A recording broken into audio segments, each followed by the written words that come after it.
What up? What up? What up, my guy? What's going on, brother? Been a while. Good, man. Feels good to be back. Our second week back, man. We are rolling. Hey, Feels good, absolutely, man. absolutely, man. We already wished y'all Happy New Year in the last episode, but if y'all didn't catch the episode, Happy New Year to everybody who's joining in to this second episode of the season.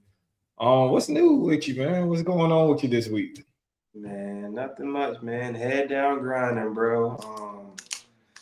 Got some new stuff up the pipeline. So I'm just focused on that, bro. I'm not gonna say too much because they say, hey, best way for somebody to shoot down your dreams is when you let it all out, dog. Yeah, I feel that. Hey, what Cole say? Hey, you know he dropped this week. What Cole say?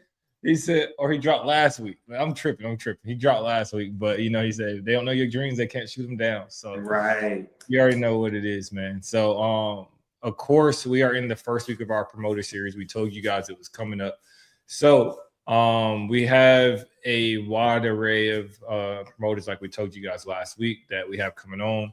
Of course, we wanted to keep the name secret, so we didn't tell y'all anything. But this promoter we have on today, I actually have his bio. I'm gonna read it off because we messed up a lot of people intros on this show before, so I want to make sure we get it right. So we're gonna read it off. I'm gonna put on my shade voice, my shade voice. So today we got on this card. Hold on, let me read the card. All right. So today we got on Dave Battle. He is the owner of Scale Tippers Gym, or Private Strength Club, as he say. He's also launching another gym in March, which will be a larger facility called Battlegrounds. He compete as a pro men's physique. Shout out to my men's physique guys. We got to show up strong here. Pro men's physique guy that competes in the AMBF, and he's looking to get his OCB pro card this year. He's a happily married father of 5, and he wants to contribute to the natural scene in as many ways as possible. I promise y'all I read way better than that. I am college educated. But with no further ado, we're going to invite Dave to the stage. What's going on, brother? Hey, what's up, everybody? You did a great job with the intro, man. You did a great job. Hey, before we dive into this, I got something for you two, right? Okay. Y'all ready? Hold on. Uh-oh. Hold on. I don't like surprises. Hey, man, it's not a surprise. It's just something to start off the episode right. All right. What is a knight's favorite fish? Oh, he's pulling his Ocho right now. All right, here we go. Come on. I got it. Oh, a swordfish. Yeah, swordfish. I had that. Yeah, Damn. All right, I got to do better next week. Y'all got it. You got the dad jokes, man. You got the dad jokes. I told you I have 5 kids. I got dad jokes for days, man. Come on. But Dave, how are you feeling, man? What's going on with you in this world nowadays, man? What's going on with you? What's not going on, man? I'm a busy guy. I like to stay busy. You know who the idle hands belong to, so I just like to stay as busy as I can throughout my day. Definitely happy to be on the podcast. I watch your podcast all the time, and here I am as a guest. So looking to have some fun here. Absolutely. So I read off your intro, and I want to know a little bit more about yourself. Like we always like to emphasize the person behind the shows, especially in this promoter series. We can talk about your show for the rest of the 25, 30 minutes, however long we decide to talk today, right? Yeah. We can always talk about the show, but I realize that people don't support shows, they support people. So you're a father of 5, you're happily married, and you're a gym owner. So what got you into the fitness space to make you really say, hey, I want to open up a gym and give other people a place to become a better person or become better people themselves in fitness? Yeah, that's a good question. So, oddly enough, I worked out for 10 plus years, right? Just doing the typical, going to the gym, thinking I was eating correctly and productively, maybe not so much. But I never knew that natural bodybuilding was a thing until I was 33. So I'm turning 36 next month. When I learned that natural bodybuilding was an option, because I never wanted to take PEDs, it's just never been something that's been in my cards or that I've been interested in. It opened up a whole different world for me, and going through my first prep back in 2023, you realize the difference between a weightlifter and a bodybuilder. And like bodybuilding is a lifestyle. It can be all consuming, with the diet, with the training. You need to be on. You guys are doing this at the highest level. So, you know, I'm preaching to the choir here. So just learning that natural bodybuilding was a thing set me on this path of gym ownership. And I love it. You know, I love competing. I try to do a couple shows per year, trying to climb the ranks here. And I feel like when you do it naturally, you have a lot of runway. So, you know, even though I'm turning 36 in March, I've only been competing since I was 33. And I think the best is yet to come for me. Whereas if I was an enhanced guy, it's like, oh, damn, he might be on the way down. So, you know, future's bright. So you're 3 years in the game as far as being a competitor. What made you? People will say 33 is getting started kind of late. Yeah. So what made you just want to deep dive into bodybuilding at the age of 33? So I never knew that natural bodybuilding was a thing, to be honest with you. You know, it's like if you're a guy that goes to the gym, you obviously know who Ronnie Coleman is, you know who Phil Heath is, and it's like, well, I'm never going to look like that, right? Unless I take PEDs. So when I learned of natural bodybuilding, I'm in the Philly area. I registered for the Philly NGA show. So that was my first exposure to bodybuilding. And it was a great show. You know, shout out to Warren, who no longer promotes that show, but it was a really good intro into bodybuilding. But I kind of had the gift and curse of success in that first show, right? So I go to NGA Philly, I win my class, I get second in the overall, and I'm feeling myself a little bit. Well, little did I know that there's something called OCB out there, right? So that's just a different level of competition. And Eric, I don't know if you recall, I actually met you in February in Virginia at the show.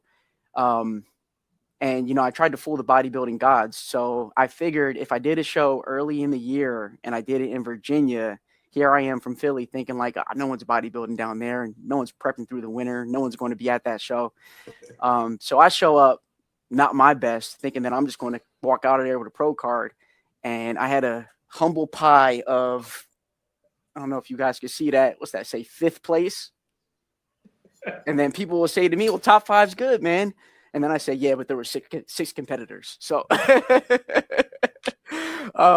so that taught me, you can't cheat the process.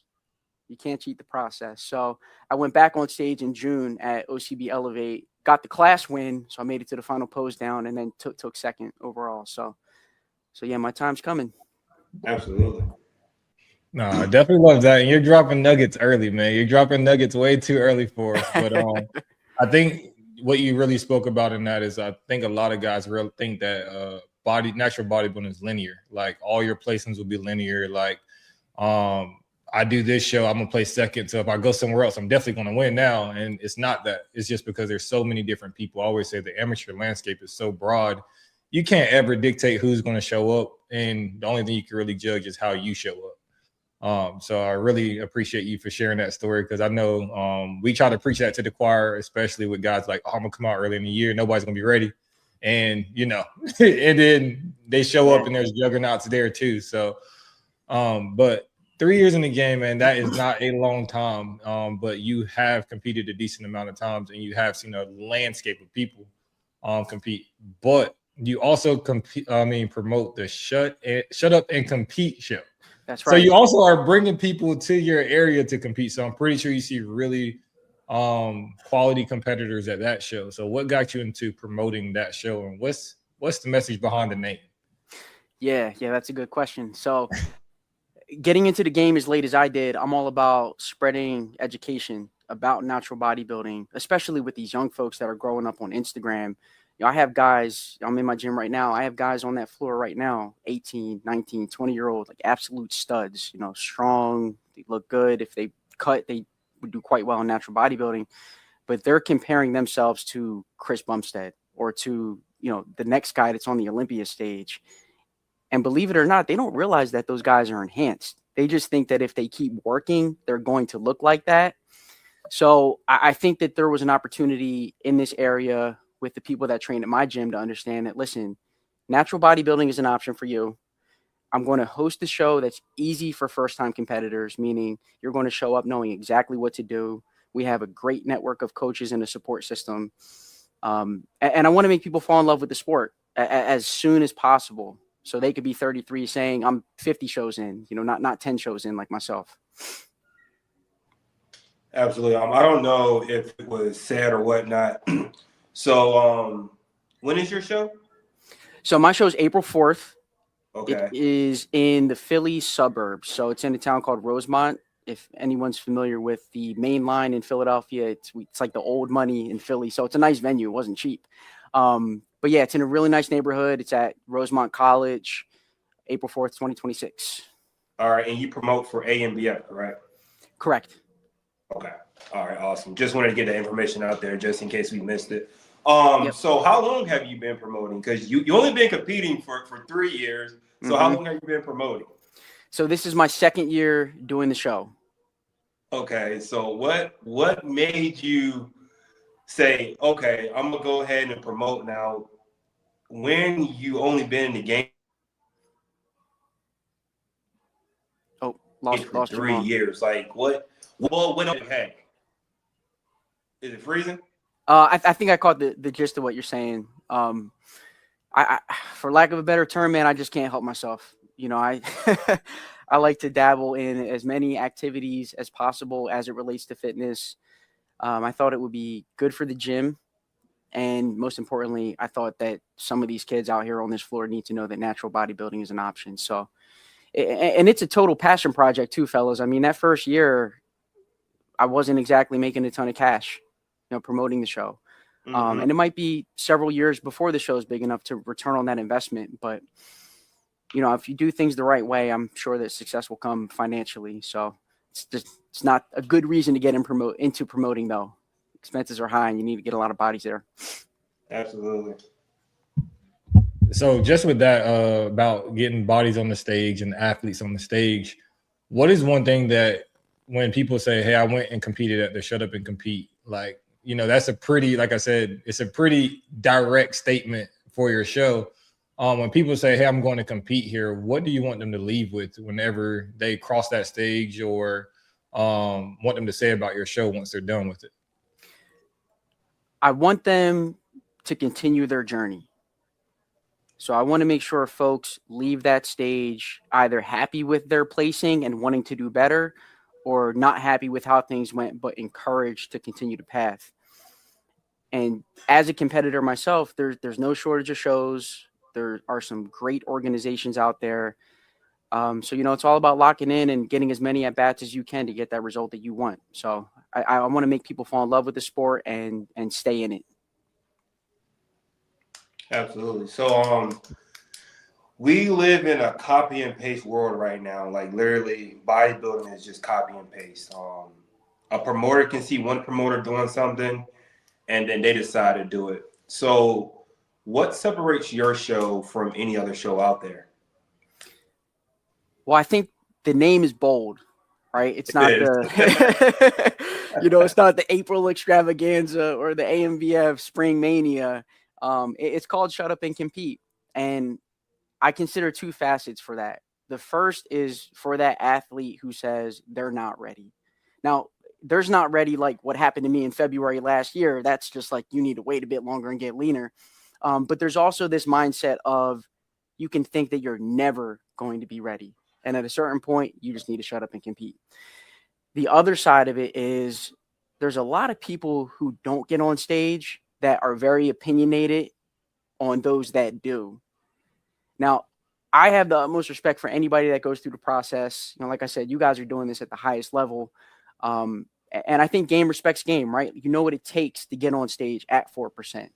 From a food standpoint, food's not cheap to prep for a show. From a nerve standpoint, from all the activities that you pass on for that 12 to 16 week period, anyone that gets on stage is more of a bodybuilder than someone that looks better than them that didn't. So if you're that person that never got on stage, but you have a lot to say about someone that did, shut up and compete. I love that. Okay, now I got a mindset behind that, because like you said, there's so many trolls. There's so many people who will criticize somebody. Like we have posted people and people got trolled on our page just for us posting them because they competed, and it was just like an uproar of people. You go to their page, they don't have one competition photo on their page, and you're like, dude, like what we talking about here? But no, I love the boldness and I love the message behind the show. And I guess my next question would be, how do you balance everything? Like, you have 5 kids, you have about to have 2 gyms and a show, like, and this show's in April. Let that be known. So we got 3 months to plan the rest of plan the rest of the show. Like, how do you balance everything? Yeah. So shout out to my wife. So she stays at home with the kids while I'm out here doing all these mad scientist experiments, supporting and providing for the family. And then obviously, all glory to God as well. Everything's in his hands. But, my wife and I, we take a traditional approach to raising our kids. So she stays at home with them while, like I said, I'm out here just trying to make things happen. Couldn't do it without her. Okay. I guess my next question is, and I know I'm not the only one that want to know this. Where do the competitor money actually go? Whenever someone signs up for the show and your Venmo or your PayPal make that ding, where does it actually go? Because there's been times I've been at shows and I'm just looking at the medals and everything. I'm like, yo, these are so cheap, but y'all are charging us $275, for an entry fee, and you got the medal off of Temu for 50 cents. But like, come on now. So I'm not going to put anyone on blast. I'm going to cover whose show this was. But you see this here. This looks nice, right? Nice and sleek black. It's plastic. To your point, this is just hollow plastic. What I will say, venues aren't cheap. Right. Okay, venues are not cheap at all. Then you have to pay the polygraph company. Then you have to pay the DJ. Then you need to buy the medals if you actually are going to spend a decent amount of money on medals. T-shirts, that's another thing, right? Like, I've gotten T-shirts at a show that went through the washer one time and the whole logo fell off. So get your competitors a good T-shirt. That way they're going to rep your show and know that it's high quality. So there are a lot of expenses that go into a show. Like, I could tell you guys, with the amount of competitors I had my first time around, I did not make any money. But the competitor in me feels the same way that you do. Sometimes you go and it's like, there's a lot of bodies here, and I know how much I paid to get here. Maybe things could be a little bit nicer. So it's all about what the promoter wants to put into the show. Right. And I think speaking for myself, I hate when a promoter says, oh, pros don't bring in any money, or, you know what I'm saying? Or we not making any money off the pros. You're not, but you're sitting here producing pros every weekend. So you got to be making something off of pros, right? That's a tricky one. So as you guys know, you need to keep that pro membership valid all year round. That money goes to the house. That money, as far as I know, now I'm not affiliated with OCB in the sense of being a promoter. I promote with AMBF, compete in OCB. That money goes to the organization to keep the pro card active. As far as the best competitor from a promoter standpoint, like who's going to put butts in seats, first-time amateur female. They're going to have the most support come out and see them. And that's your greatest shot of profiting on the show, is not just through the competitors, but it's through filling up that venue. Right. And first-time competitors, like I remember my first time, right? I'm like, my mom was there, my dad was there, my sister was there, like my cousin was there, my wife was there. Nowadays it's like people are like, yeah, Dave, I know you bodybuild. Maybe I'll go and see you if I'm free. So that's the difference. You want those first time competitors because they have the most people in the stands to support them.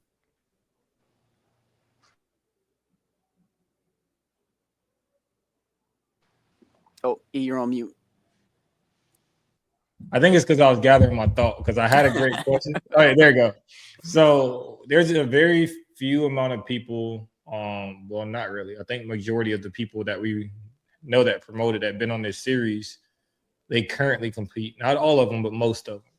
Do you kind of use that as like as a boost for your production? Because I know a lot of people who don't compete. I think I've seen it from a few of them. They feel kind of disconnected. Their show has a disconnect between the athletes and the show sometimes.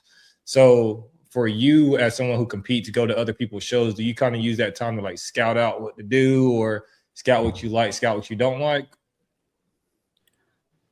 What I'll say is, as a promoter, I dictate my actions based off of how do I feel as a competitor. That's the same thing with being a gym owner, right? Like, there's a ton of gyms around here. Why did I bother to open a gym? Because I felt a certain way about what the offerings were, and I felt that I could do it a little bit different, a little bit better. So as a gym owner, I always remember how I felt as a gym member. So as a promoter, I want to make sure that I always think about how I felt as a competitor. And I remember going to my first show, put a lot into the prep. It was a really good look. I came in right. But I didn't know that they had a T-walk. Like, they did things differently at NGA that year. It's not like OCB. They had a T-walk where you go to the middle and you do this and you walk that way and you do that. And some of these things I learned 2 minutes before I got on stage. So I don't want any competitor to be confused about what to do on show day. I want them to enjoy it. Absolutely. Let's shift gears here for a minute. How has social media changed the promoting landscape? Good or bad? Yeah. Social media is such a trade-off, man. It really is.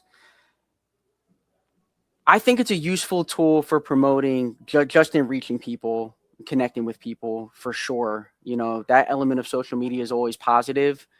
But the downside of social media is nothing's real, right? Like, everything is fake, everything's exaggerated. A lot of keyboard warriors to the shut up and compete point, right? Like, a lot of people have opinions that maybe need to get on stage themselves. I think with all things with social media, you take the good with the bad, and that doesn't change with promoting. I do find it to be a useful tool, but I always tell my wife, I'll feel like I made it in life when I can go back to a flip phone and disconnect. So we'll see if that's in the cards for me. And the thing I'm seeing right now is a lot of promoters and a lot of natural promoters are using AI to enhance people's physique. Ooh. And I'm just like, why? But then y'all talk junk about NPC, how them people look unreal, but literally you're using AI to make us look enhanced by and promoting your show by thing that I don't really care for right now with the whole AI and enhancing natural physiques. I didn't realize that, and I have a huge problem with that myself, for obvious reasons. Like you just said, what's natural about someone who you're artificially enhancing with technology, or artificially enhancing with PEDs? And that's going to create the same problem that we've talked about on this show. You're going to have a natural guy that's 22 years old that would do well, that looks at some fake AI athlete, and they're never going to feel ready. So yeah, I think any promoter that's doing that is not doing right by the sport at all. I agree with that. So we shifted gears. So we're going to get down to some I guess promoter only questions, because there's certain things that I know way back when I wanted to promote a show. I don't know if that's still in my cards. We'll see, maybe one day. But we have seen, and this is over the landscape of many different organizations, where we see the numbers of competitors dropping in shows. But we know there isn't a shortage of competitors. It's just we always say it's a lot of different organizations, a lot of different shows each and every week. So do you think that is a challenge for the promoter to up their game to get more numbers, or is there something wrong with the natural landscape? What I could say, when I decided to promote a show, the first thing that I did was look for a gap in the calendar. Right, like AMBF is a great organization. I think that they're a strong option for any natural competitor, and they should consider it. OCB is the biggest, right? So I'm not going to host a show that's on the same day as an OCB show that's in a drivable distance. Not a smart business move by me. And I'm also of the opinion that a rising tide lifts all ships, right? Like, I don't need to win by someone else losing. So looking at the gap in the calendar and realizing that there wasn't a show in the Philly area at that time, a natural show, I should say, is what made me choose the show. But yeah, with how many options there are, if you dilute the talent pool, then you're not going to have as strong competitors at as many shows for sure, just because there's more options. Okay.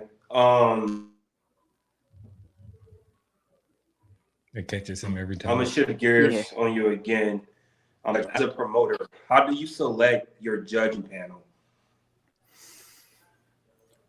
I choose people who have competed, for one. I think it's very important that you were on the other side and on stage to judge someone else. That's just a personal feeling of mine, not saying that's right or wrong. And I choose people who are transparent. You know, I don't want anyone to leave a show confused about their placing. Like, we all want to win, but we're also all not blind, right? Like, of all the shows I've done, I think that I was only not judged fairly once, and I did 10 shows, right? And the judges are only human. Right. So yeah, you have to be someone that has competed in the past, and you need to be fully transparent and responsive to the competitors post show.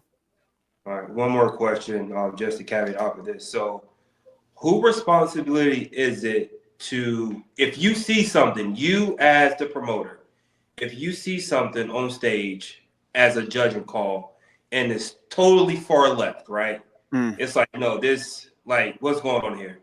Is it your responsibility to make that correction, or is it the head judge responsibility to make that correction? It's the head judge. It's the head judge, but you could argue that the responsibility ultimately lies with the promoter because the promoter chose the judges. Right. Yeah. But fortunately, I'd like to ask you guys that question. You know, being guys that have been on the Yorton stage, Mr. America stage, how often do you guys leave the stage thinking like, man, they got it wrong by 3-4 placements, or do you think it's pretty consistent at your level? Well, I'm not going to speak on.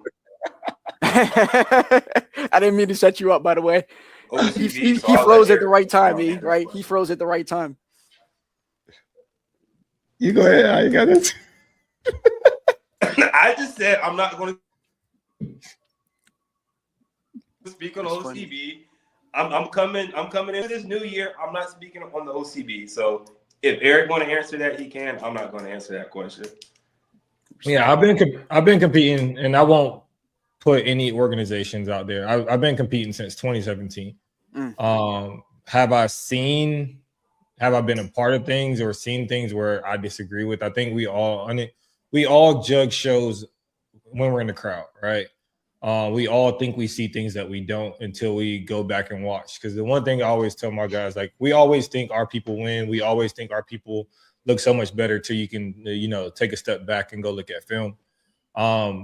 For me personally, I think probably I could say I competed in well over 20, 30 shows and maybe felt slighted once or twice. But I think we all think we look really good regardless, right? Like, we are always going to be our biggest supporter and our biggest fan. Right. So, but I think it's taking a step away from that. I have had like people be like, yo, you look good, but this is one of those things where you could have got beat, or this is where you got beat. And I can always take that. And I can honestly say, even I lost more shows than I won, like way more. I think that's how most people's career is. Everybody's not Jamal. Jamal won way more than he lost. But it's one of those things where it's like, when I have lost, it's like I can probably pinpoint the reason why, or see the reason and be like, okay, I can see that. Or I can also I feel like the best shows or the best placings are the ones where it's debatable. Now, if you slam the door shut and you win, cool, you're supposed to. People can see that. But the debatable ones where some people be like, I had you winning, or I had you winning, like, those are the good ones because it's a fight. Yeah. Right. And I will speak on the aspect of me going to different organizations and different stages. I think the criteria and the standard is different from each organization that I've competed in. So there's been times where my look would have won in the OCB, but I went somewhere else who are more keyed in on maybe conditioning. You know what I'm saying? Because in OCB, they don't want you all cut up looking like bodybuilders. But then if you go other places, that's how they want classic competitors look like. They want you to be cut up and shredded like a bodybuilder. So I think that would be my own. I'm not even going to say it's a slight, But, you know, different organizations had different criteria and standards for classic physique. So Classic physique's tough too, right? It's like, do you want to penalize a guy for being too big, too conditioned? You know, should he be in physique? Should he be in open? That's definitely a tough category because you're just right in the middle. right. All right. So we talked about your judging, and I guess I honestly say usually these are the most important people. It's your staff beyond your judges, right? Because usually the judges aren't customer facing. We see them on stage, but we don't interact with them until usually after the show. But like from your expediter to your security to the people who works the ticket stand, how do you pick those people, and why do you think that you have the best people? Because of course that's who we interact with. That's who the athletes interact with. Yeah, for sure. So anyone that's working at a natural show is most likely doing it on a volunteer basis. So they have some type of passion or some type of respect, or their last name is Battle. Like my mom and my wife are up there collecting tickets. And then I put my kids trying to sell the coffee because they're cute. So as far as the expediters go, I have a really good team there. So Megan Olson, who's an OCB wellness pro, just pro athlete, pro person, just really stand up girl all around. And her husband are my expediters. He's an NPC bodybuilder. So, yeah, it's just people are passionate to see the show go off smoothly because they aren't getting paid to be there.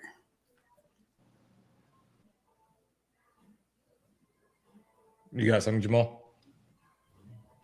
No. He keeps freezing a little bit. Yeah. We were worried about your internet. It says this freezing is killing me, man. I don't know if we're done talking or what. It's killing me. So my last question for you: why should people register for your show? Like this is the selling point right here. You have to sell your show right here. And we got 300 subscribers now, so hey, we might be. Hey, why should people register for this show? You guys couldn't have put this in the prep questions? Jeez, on the spot. No, so what I'll say is that the show is promoted by someone that actively competes in the sport, right? I remember how I felt when I did my first show, and I want to make sure that people only have the good elements of that and they don't have the negative elements of it. It's also a great show for you to figure out if you want to continue competing in natural bodybuilding or if you're one and done, right? So through AMBF, you have a path to get a pro card at a show like Shut Up and Compete, and then you can roll right into their professional show in May, the King's Cup. And their payouts are pretty well. You guys might want to check that out. They take the OCB pro card as well. So it's going to be a great first show with a supportive staff that gives you an option to continue down the path of natural bodybuilding if you so choose, promoted by someone who's passionate about the sport and that wants to see you succeed. Okay. So Jamal thought he was going to end the show with that, but I'm going to end the show with this, okay? Last and final question. Usually we do a segment called Top 5. I know you say you watch the show, but this one is only on you. There will be no round robin. It is Top 5, right? Okay. So are you born and raised from Philly? Yes.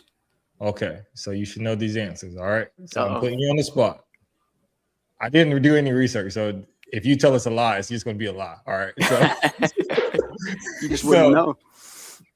I want to know the top 2 athletes from Philly and the top 3 places to go get something to eat after your show. Okay, good question. So born in 1990, the first one's obvious. It's going to be AI, the original AI, not this fake bodybuilder AI. Allen Iverson, the answer. That's number 1. That's definitely number 1. Number 2, he wasn't in Philly for a long time, but I'm actually a big Terrell Owens fan.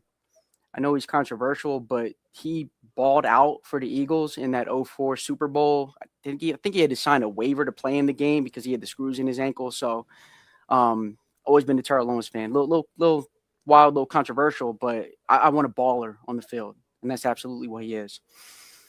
As far as food goes, I'm going to answer that question like this. The big names for your cheesesteaks are tourist traps. All right? They're good, but you're going to end up spending like $30 for something that if you went into like Roxborough, for example, is a town in Philly. It's actually where I'm from. They have as good of cheesesteaks as South Philly for about half the price. So I don't want to put anybody on blast. I'm not going to call them out, but you guys know the usual suspects that are tourist traps for your cheesesteak.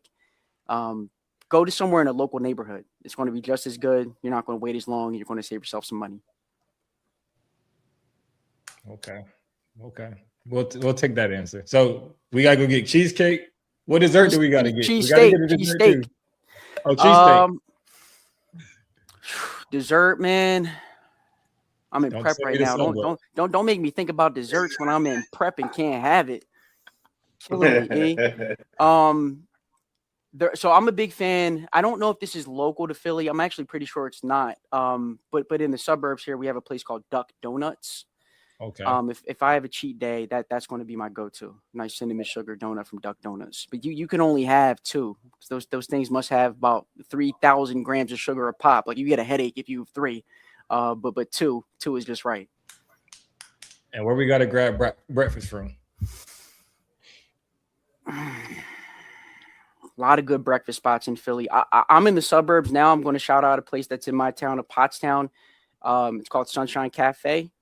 Right by my house. My kids love it. My wife loves it. Not too expensive, most importantly. And it's rock solid. It's good every time.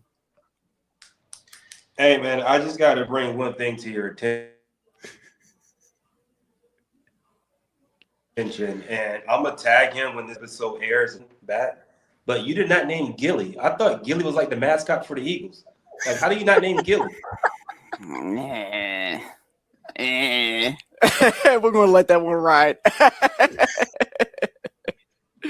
Yeah, we'll let that one ride.